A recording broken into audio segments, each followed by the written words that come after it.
The first thing you notice inside a $500 million yacht isn't the gold or the glass or the silence of money, it's the absence of the world. The doors seal with a soft hydraulic sigh, and suddenly the ocean exists only as a suggestion, a deep blue moving mural beyond 40-foot panes of curved glass. The yacht doesn't rock, it breathes. Engines hum somewhere far below, tuned to a frequency that feels more like confidence than sound. The main atrium rises 5 decks high, a cathedral of light. Sun pours down through a retractable glass ceiling engineered to tint itself depending on mood, weather, or privacy. A living olive tree grows in the center, its roots fed by a hidden hydroponic system. Someone spent millions so that a single leaf could tremble naturally at sea. To the left, a salon wrapped in Italian marble so rare it was quarried once and never again. To the right, a piano crafted from carbon fiber and mother of pearl, tuned every morning by a man who flies in by helicopter and leaves before lunch. No one ever hears him arrive. Down a curved staircase, no visible supports, just floating steps, lies the owner's suite. It spans the width of the yacht, because why wouldn't it? The bed faces the ocean, and at the push of a button, the wall disappears entirely, turning the sea into a private balcony. At night, bioluminescent plankton glow beneath the hull like fallen stars, and the ceiling projects a perfect replica of the sky above, constellations adjusted in real time by satellite. There's a spa, of course. Not just massages and steam rooms, but a snow chamber chilled with imported Arctic ice. A submarine dock sits 2 decks below, its glass doors opening directly into the sea like the mouth of a patient god.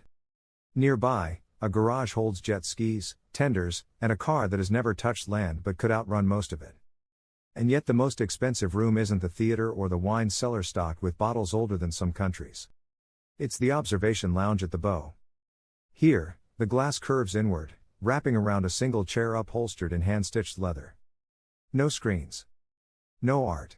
Just ocean, sky, and the knowledge that you are moving through the world untouched by it. This is where the owner comes alone, usually at night, when the crew moves like ghosts and the yacht cuts a clean, silent line through the dark. Because a $500 million yacht isn't about luxury. It's about control. Control over weather, distance, time. Control over who gets close and who remains a speck on the horizon. Inside its walls, the world is curated, softened, perfected.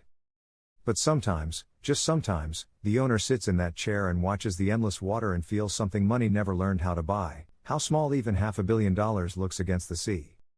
The night the yacht stopped, no one noticed it first. It was subtle, so subtle the systems hesitated before admitting it. The engines didn't fail, they paused, as if listening.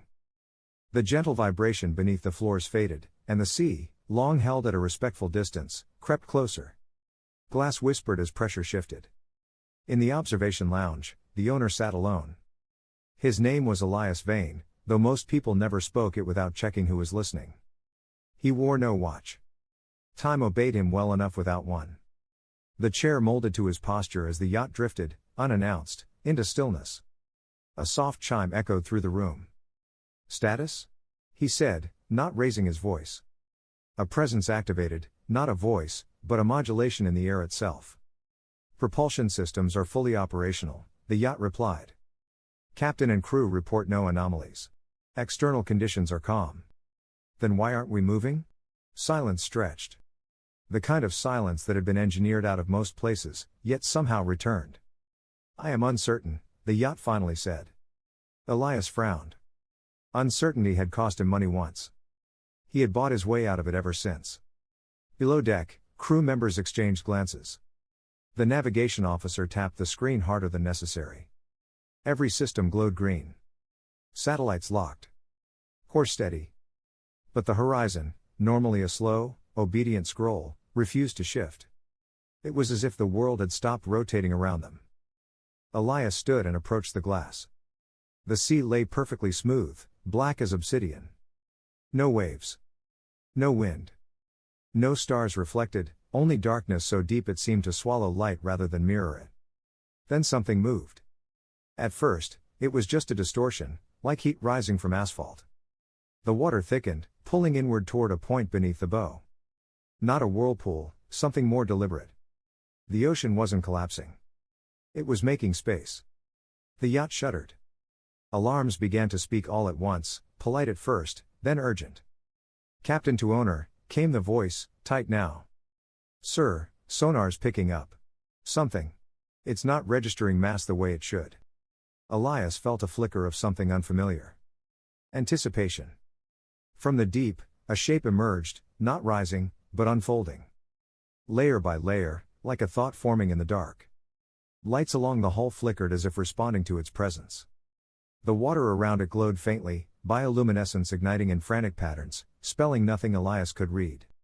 The yacht's voice returned, lower now. This entity is older than recorded maritime history. Elias didn't step back. How much space does it occupy? He asked.